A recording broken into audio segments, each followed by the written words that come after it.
Hello, Jen. How are you Hi, today? hi Kaylee. Great. How are you? I am so thrilled to see you today and share you Aw. with our Next Impact friends because you are such a gem. I have known you for a few years now on Instagram, and you are just the loveliest. Not only are you an incredibly Aw. talented home designer, but you have such a warm, loving persona on the gram. Tell us your backstory with Tower Haven Bliss. How did you come to do this, and how did you keep going? Well, thank you. I feel like that's so sweet of you to say, and I appreciate that so much. So it's kind of a long story as far as like my background goes, kind of far back into art from when I was a child. I was always like one of those weird kids that would ride my bike through like historic neighborhoods and just stare at houses. And like I always noticed all the details and stuff, and really excelled in art classes and all of that. And it wasn't really until Eric and I got married in 2005, we bought our first house. And it was like a 1,000 square foot house, 3 bedrooms, 1 bath, really small, I think it was built in the 1950s, that we finally got to like decorate our own space and get our hands wet with like DIY stuff. And so that was like when I realized that like I really loved it and I was really excited about it. But then we kind of took a different journey for like 6 years. We went back to college. We had not completed our degrees at that time. We kind of took an unconventional route as far as getting married first and then finishing college. Mhm. But then we kind of went back to college, and traveled around to kind of build Eric's career, and then bought our house that we're in now 6 years later. So there was 6 years of apartment living where we were on a very tight budget and I was not able to really decorate or do projects. And so when I got into this house, it was like full force, like excitement and wanting to just tackle everything. And this house needed so much. I just feel like it was, like very builder grade and just had no personality. So my kids were really little in diapers, and it was one of those things where I'd put them to bed at like 7:30. I'd stay up till like 1 in the morning working on projects, and it became like a therapy and like my own time for myself. My husband was working like tons of hours. It was just me and the kids all the time. So we don't have family here, like so I never really get a break. So that's kind of where I got into the projects. And then my sister, who's 4.5 years younger than me, so she's like a little bit more in tune with social media and all of that stuff, was encouraging me to start following some of these accounts, and then eventually encouraged me to start my own. And I kept telling her like, no, it's not done yet. Like, we're not ready yet. We need to like get it all done first, and then I'll Yeah. share it. And she's like, no, I really think people enjoy seeing the process. Mhm. And like, I was like, I remember I had this really like yellow mustard colored corduroy sectional right here in our family room. And I remember being so embarrassed, like, I can't share our home until we get rid of this thing, because it was like a Craigslist find. And that was the whole thing. I was on such a tight budget that the things I was furnishing our house with were not necessarily things I would have bought, and picked out. Yeah. It was just kind of like the best of what I could find that fit in our budget. And so anyways, after some convincing from her, I remember starting to think about it. And my oldest was getting ready to go into kindergarten. And I was like, oh, maybe I'll have a little more time to do something like this. So I remember making a whole list of names, like what could I call myself? Like what would my handle be? And there was probably like 50 names that I remember just looking at all the accounts I was following. It's sort of like taking the concepts and making it like, okay, how could I, what could I call myself that's similar to this or whatever. But and then Eric and I would just talk about it. I'd send these names over to my sister. And then, like I said, it was like 8 months. And I finally was like, okay, I'm going to do this.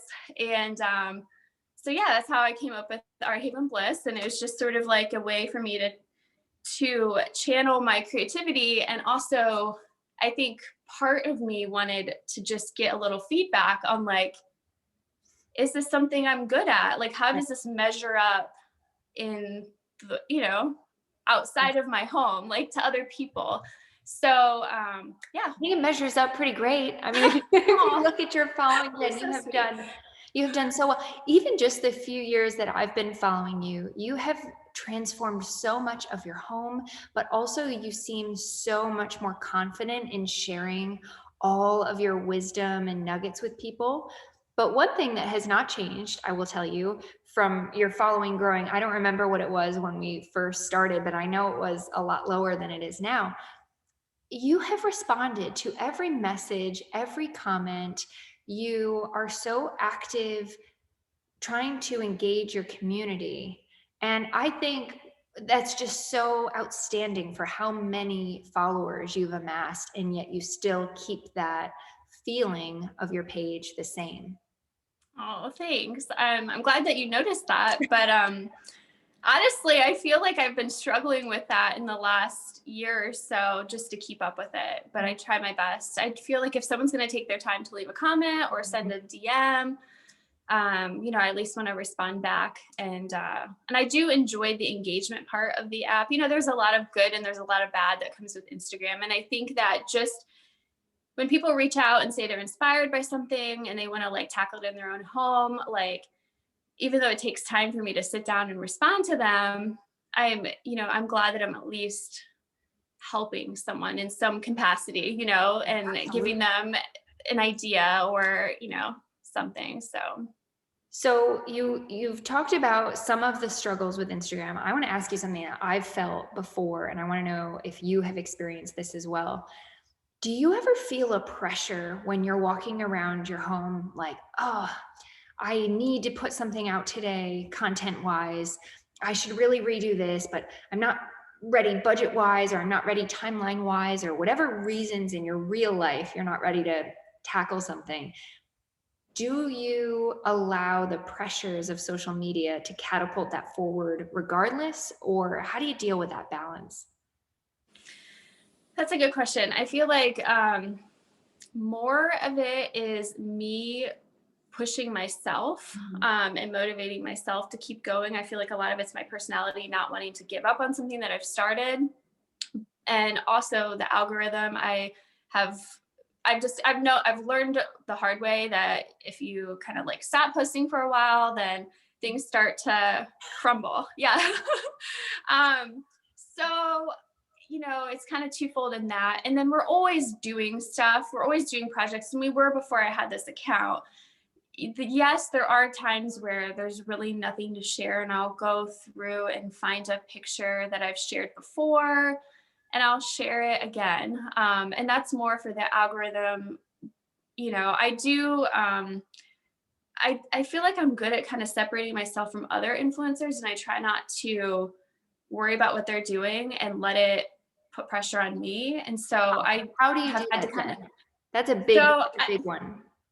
the best way for me was, I mean, I can't say that I never struggled with it, but just not watching as many stories of other people's accounts and not getting, like I try to engage, but if I'm going through a period where I'm feeling down about like there's nothing to share, and usually it's summer months because we don't really do a lot of projects in the summer and my kids are home all the time. And so it's just like a harder time for me usually.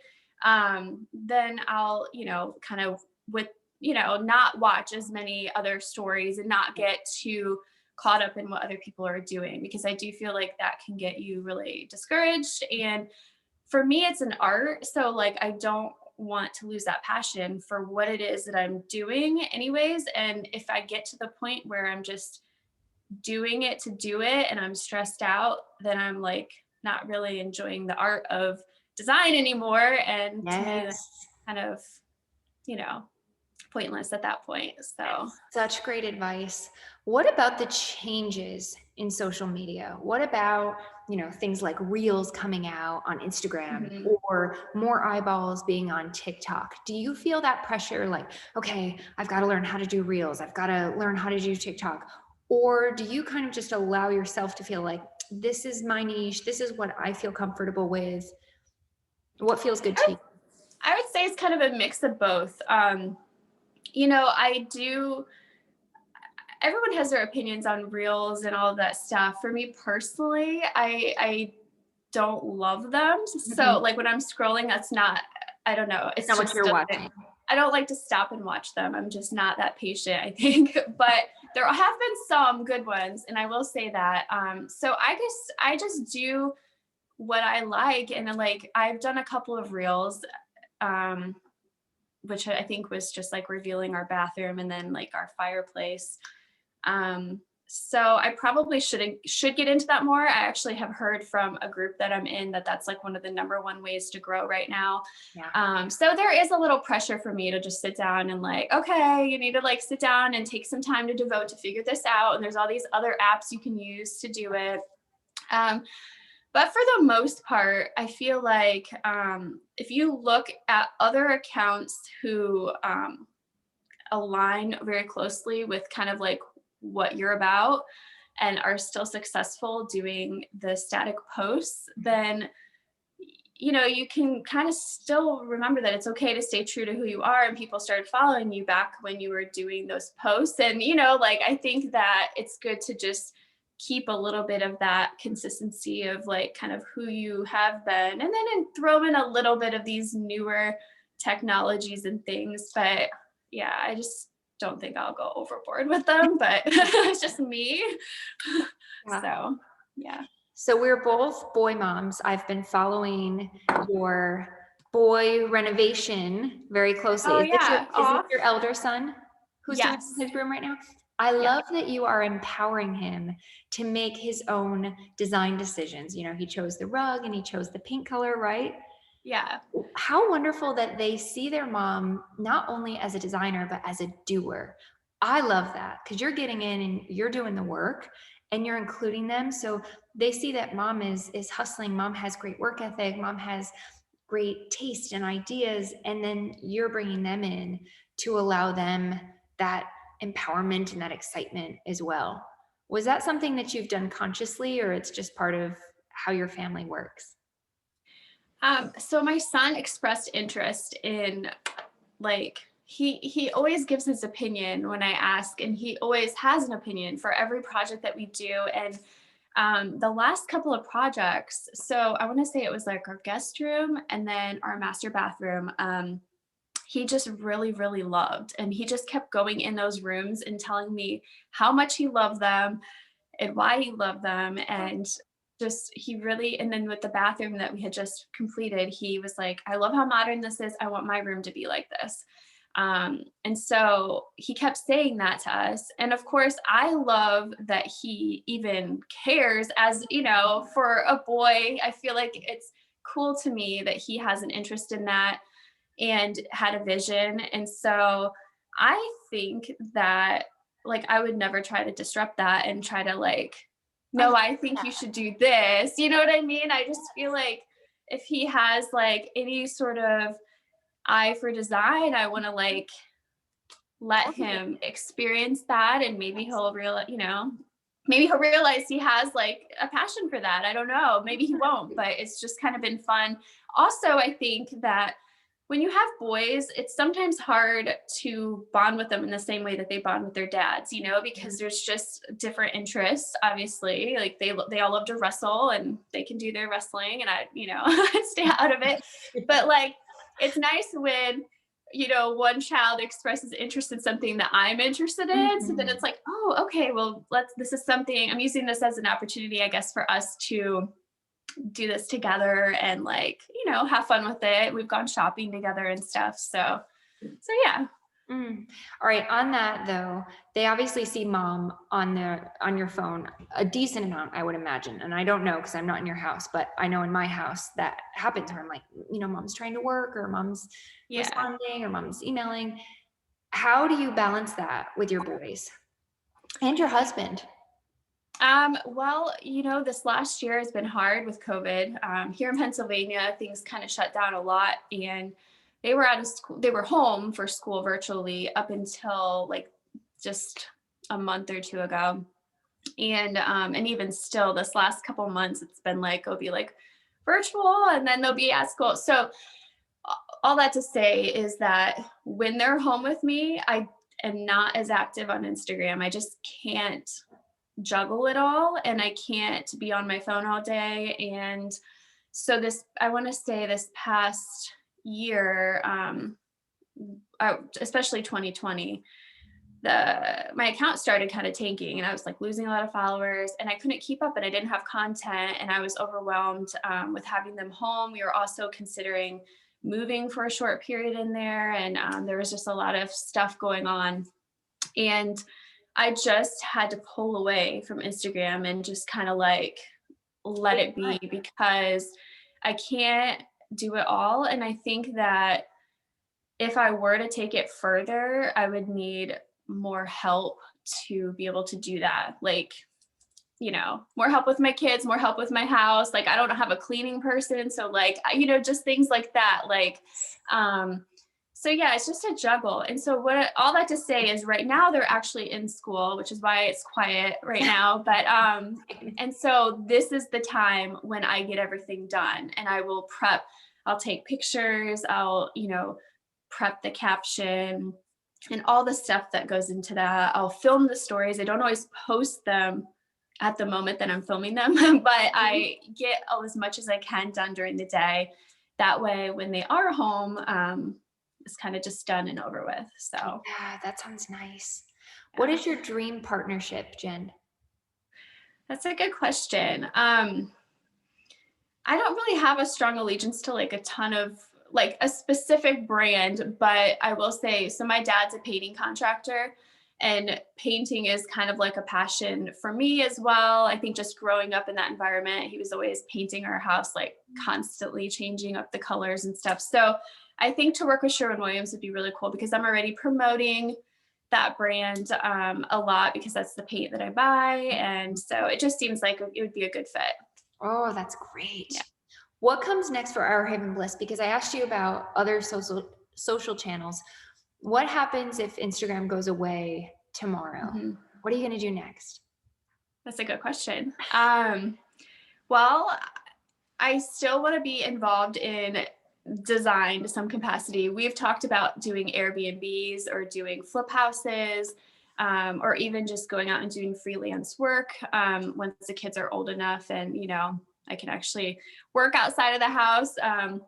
So there's so many things in my head that I want to try and just see what's the best fit for not only what I like to do, but just what fits best for our family. Yes. So Eric has a really demanding job, but he is also very gifted, obviously, with the DIY stuff. So I feel like we make a good team, would love to do something together, but it's just a matter of juggling, when we have time. Yes.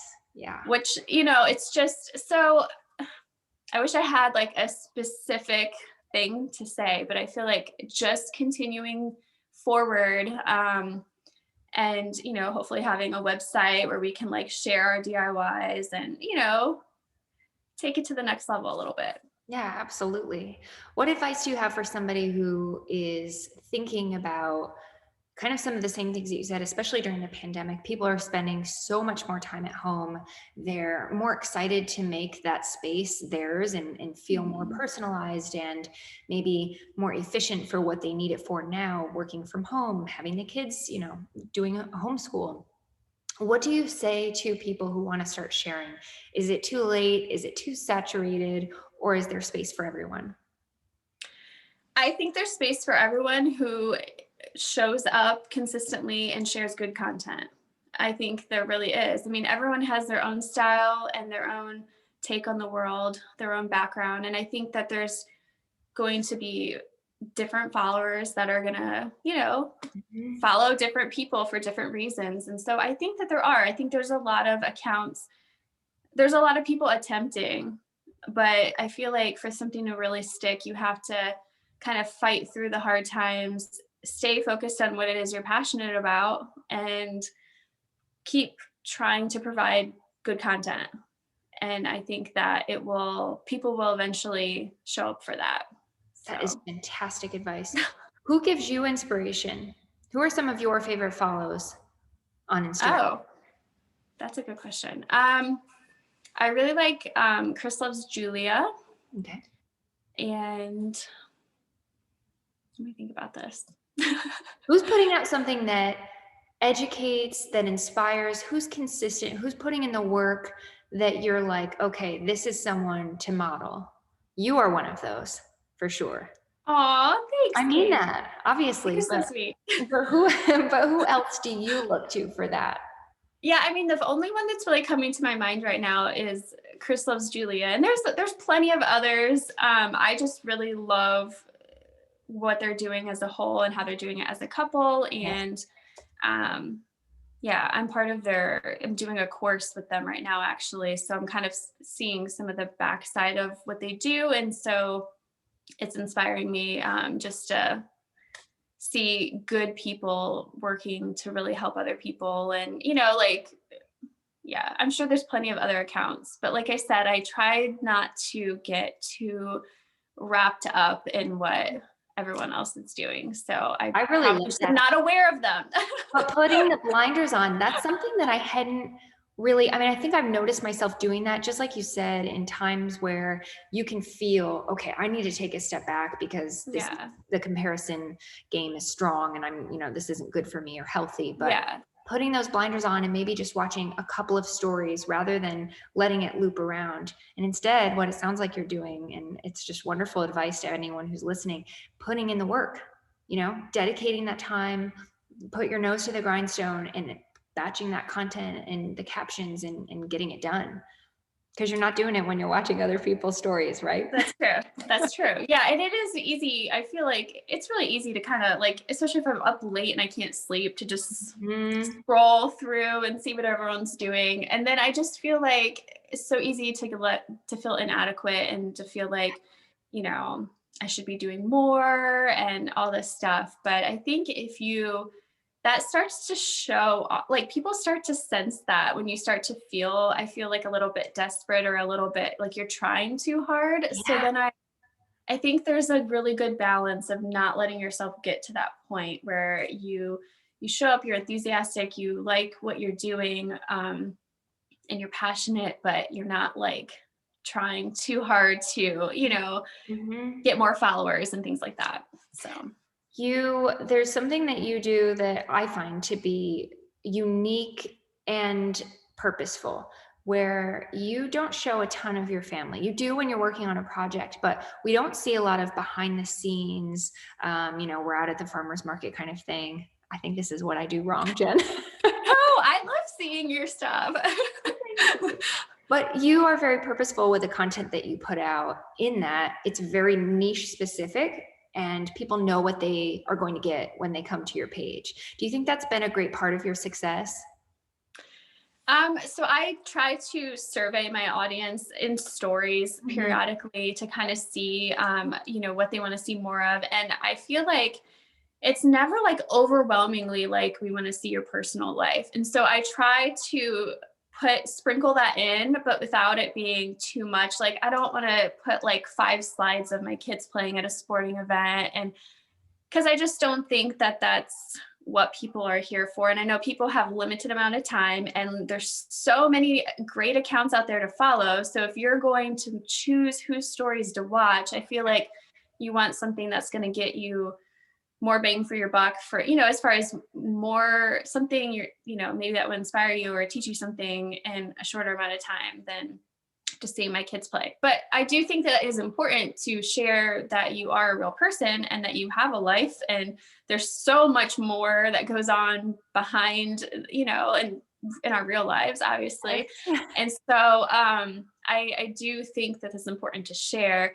I just have always been a really personal person too. So I think that I walk a fine line of, like, I even have a hard time, like, it doesn't come natural for me to promote myself. Like, I'm just not that kind of, I love the craft. I love design, but I don't want to be front and center. Like, my Instagram is all about me. So I'm not in every picture on my feed. It's just, and so I guess I'm that way with my family too. And I do have personal accounts that I share with my real life people. And I share that stuff. So it's just a fine line for me. I think that's fantastic. Okay, I want to be mindful of your time, so please leave us with this. What trends do you see for this year, for 2021, going away, and what do you see coming in? That's a good question.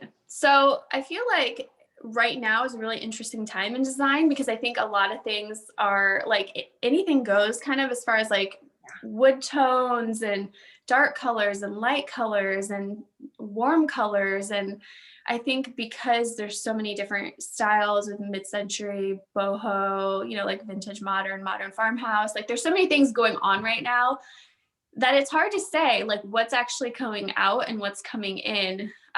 So each style it's a little different, but overall what I've noticed is that everything is getting simplified and people are putting less decor out, like it's less on the walls, more of a clean line, feel. I love Yeah, and I really love that too. And I mean, obviously there's certain trends that are, like some might argue that accent walls are gonna not be popular, or that shiplap or subway tile, things like that. But I think there's always gonna be people who are into those things. And so maybe for one person, I feel like it's very subjective as far as what you think is a trend and what is a trend for someone else. So true. I was watching this TikTok that really resonated with me. It was fantastic.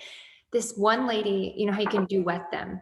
This one lady was going off on farmhouse and she's like, unless you live on a farm, farmhouse is out. And was just irate about it, like really Yeah. shaking. You're like, are you okay? It's just design, calm down.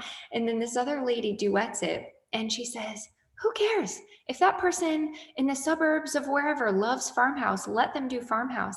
And I just love that it's more now, and the way I'm feeling it and what I just heard you say is that if you like it, do it because it's your home. You're the one living in it. So enjoy it, make it yours. And if you like warm tones, great, celebrate them. If, cool, white and, black and white is your thing, then go with it. And I just think it feels like for the first time since I've been caring about interior design, it feels like it's being celebrated now more than ever. Yeah, I agree. I think people are trying to be more organic and genuine about what their design style is and then just like embracing that. And I think that's the only way that really you're going to be happy in your home, which is ultimately what matters, right? And so it's not so much doing it for the gram, but I think just, you want to walk into your home and have it feel like a reflection of yourself. So, yeah. And I think a lot of those trends, there's different people who are more on the like I'm sure like you and we pay attention to like new trends. And then there's people who don't really notice until they become mainstream. And so then at that point, they're jumping on those trends. And so it's going to be different for everybody, depending on, I guess, what their interests are and what their exposure is. You see certain trends in your feed on Instagram that kind of show up enough eventually. Sometimes you're like, I really like that look. I remember when subway tile was first becoming popular, I was like, oh, I don't like this. Like, I don't like this look. Like we have subways here in Philadelphia. And so to me, that's what it was, like it reminded me of the dirty subways.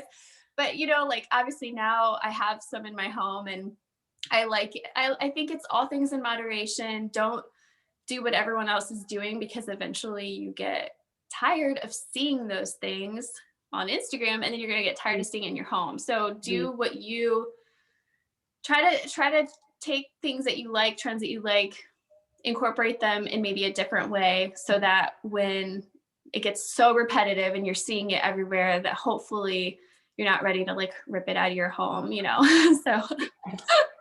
And thank you so much. I can't tell you what a joy it was to chat with you today. Thank you for sharing your home and your time with us and all of those nuggets of wisdom. I'm going to be taking notes. You're so sweet. Thank you, Kaylee. I appreciate you having me. Have a good day. See you. You too.